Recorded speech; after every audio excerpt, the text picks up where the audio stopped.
I decided a while ago that I was going to be some sort of a werewolf kind of a human being. What do I mean by that? I decided that I was going to morph into a lion, okay? Now, the secret between you and I, you see all these men around me, sir?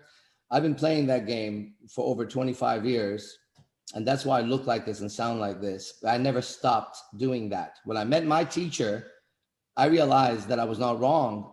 Prior to that, I was doing it just to save my own ass as a child because I was bullied so much.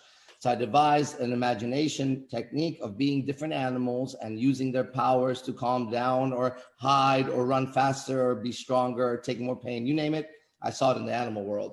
So I always imagined them wearing them like a skin around my body, you could say, as an energy. And I would try to breathe like them and all that other shit. This is prior to meeting my teacher. Exactly. When I met my teacher, then he had me go and sit down and watch a tiger for a month straight every day at the zoo and write down in absolute detail every single thing I could think of, how it moves, how it breathes. What would the shoulder muscles on the right shoulder move like if it was going to get up from the ground? Like and a journal of what it would be to be like a tiger. Well, something was happening as I got a season pass at the zoo and I would just go over there every day.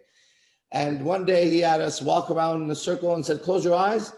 Okay, do you remember the animal you've been observing for a month? Let's go now. Okay, remember the details and start to plug it in. And so we're walking around and then he said, okay, now how would the animal breathe? And then, okay, and then where's the weight, in the front or the back? Where's the center of gravity? Is it like a human? Everything that he had, the tail, what type of tail is it when it moves, the ears, the smell, this, and guess what? Somehow through his speech, I lost contact, but not fully. This was the first time where I was conscious. I wasn't going to jump and eat the person next to me, right? But I also, you couldn't say I was Arash Dibazar anymore. I was a werewolf at this moment, or a weretiger, right? And I realized, oh my God, if I just live like this, nobody will ever know my internal state, and I could design any state I want. That's the process of what I call the beast. And every man here has one animal that we start with. Mine is the lion. And I teach them the process to start with. That's what we do. Isn't that cool? Again, it's so beautiful. And you know what? If you did that, you don't need neurolinguistic programming. Exactly.